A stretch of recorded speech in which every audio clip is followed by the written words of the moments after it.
what are some of your favorites and some recommendations that you'd throw out there for our listeners. I have so many. And this could be like video games we were just talking about, board games, whatever, card games. I have a large amount, and usually I ask people what type of game genre. Yeah. And then if there was if you had to pick one to try and get like the most broad appeal of like, if you're not into games, just like play this one game and you will be into. What would you pick? That's also like, if you're not into games, means like you something are not somewhat accessible.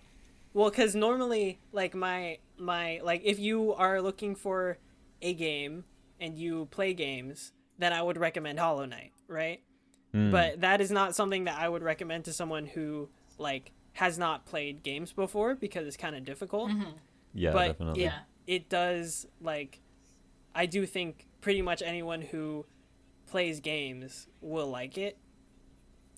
Do you have just like an all-time favorite that you could pick? Or no? Well, Is that, I mean, like, too hard of a question. That's like Undertale and Transistor, but like I don't know if I would recommend, like, I mean, obviously I would recommend those to anybody, but like they're not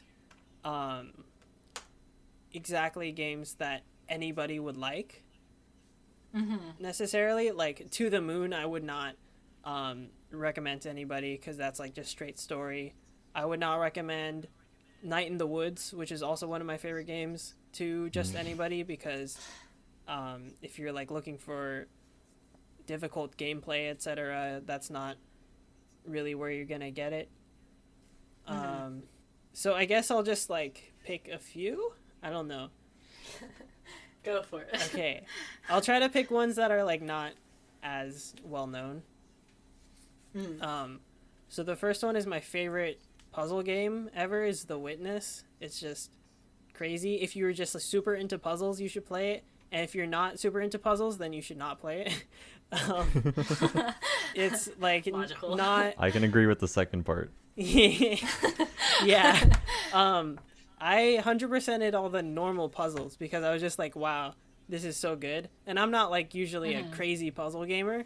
Like I gave up on Obra Dinn and Baba Is You, but like just the way that all the puzzles are like sort of connected, and how many times I've been like, there's no way this is the solution, and then it is the solution, and like just crazy things in the game that I won't spoil is really crazy. There's this game called Unheard that is really not well known. I like that one. Oh yeah, wait, did you play that? You recommended it to me. Oh, and yeah. I played it, and it was really good. Yeah, that's not a well-known game. But basically you have a map, and then you move around your little guy on the map, and you hear whatever you would hear from that position. So if we want to talk about audio, it's a really audio-based game. And then you need to answer a few questions about, like, who stole the painting or whatever. Yeah, it's like a mystery, but you solve it with, like, audio. And did you play the DLC, Philomena? Cool. I think not all of it. Okay, you might want to play all of it, because that one gets a little crazy. All right, I'll jump back into it. I don't remember. I'm pretty sure I didn't. I definitely started it, but I didn't play all. Yeah.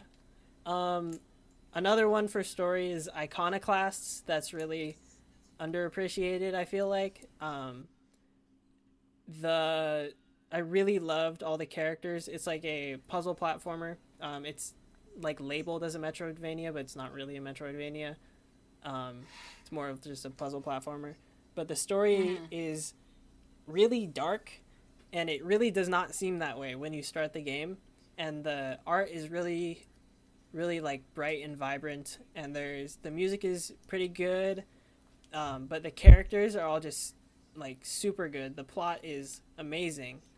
The writing is occasionally questionable, but I would just highly recommend that to people who want to play like a story-driven puzzle platformer. Yeah. And probably the last one that I'm going to recommend is Dandara. And this is a purely gameplay one because I didn't really like the story. It kind of went nowhere. But the sound design in this game is really good. And the gameplay is really unique. So basically, it's a platformer, action platformer, where you cannot walk and there is no gravity. So you basically jump from surface to surface, and the screen kind of rotates sometimes. And from wherever you jump to on the surface, you can like shoot, etc. The art is very good. It's like based off of Brazilian mythology, I think. And it's just really unique. And there was one gun that I would just fire over and over because it sounded really good. But yeah, I think that one's underappreciated. And there's other games that like I would recommend more, but those are the ones that I feel like are not very popular. Yeah. How about you, Nick? I think my favorite game that no one has ever heard of, and it makes me very sad, is Sunless Sea, which is... I do know that game. Well, I know that from the Zero Punctuation. Oh, yeah, okay. But yeah, it's this sort of adventure where you pilot a boat through this really strange, dark, surreal version of London and like a sea surrounding London. And it's very text heavy. Like there's a lot of reading, which normally in a game that would sort of put me off of it a little bit, but it's so well written, and the world and the atmosphere of the world is so good that I can't recommend it enough. And Sunless Skies, which is the sequel, is basically just more Sunless Sea, but like in the sky, which is also really cool. Nice. Wait, maybe I don't know it from Zero Punctuation. I feel like I haven't seen the Zero Punctuation of Sunless. You showed it to me. Yeah, I've definitely mentioned it before because it's wildly underrated in my opinion.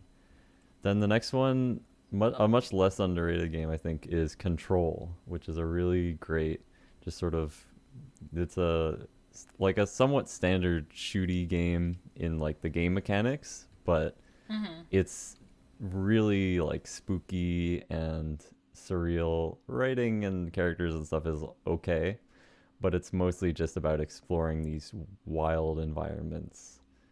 It's also fantastic. And then what I would probably consider my favorite game of all time is Dark Souls 3, which I think I'd recommend it with the caveat of like, it is not for the faint of heart. It will kick your teeth in terms of you will be fighting the same boss and dying to it over and over and over again. But it's such a fantastic game. And I've been playing Elden Ring as well, but I haven't finished that, so I don't know if I can recommend that in good conscience. But Dark Souls 3 is amazing. Nice. I think my favorites are probably Virtua Fighter 4 is still like one of my number ones, even though I haven't played it in a while because I haven't been home. But whenever I am home and my brother will play, I play it solo a lot too, but I just really like that game. And also on PS2 is Final Fantasy, which is a game that I really like. There's a lot of versions of the game, but I don't know which one I own at home.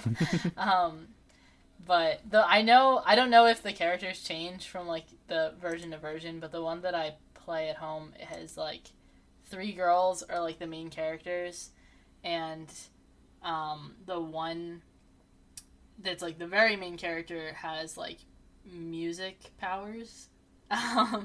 And like the 3 of them go into like mini battles and just kind of like try to figure out, basically like the story behind it is that something like destroyed their world or like their home or I don't know, something like that, and they have to like recover memories and go through like little battles to try and like fix things and see what happened or something like that. I'm not too clear on the story, but it's a cool game. So yeah.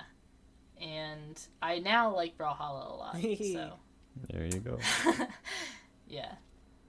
But I like a lot of like fighting games. I also like racing games, but I don't really have like a go-to one. I just enjoy racing with my brothers at home and stuff.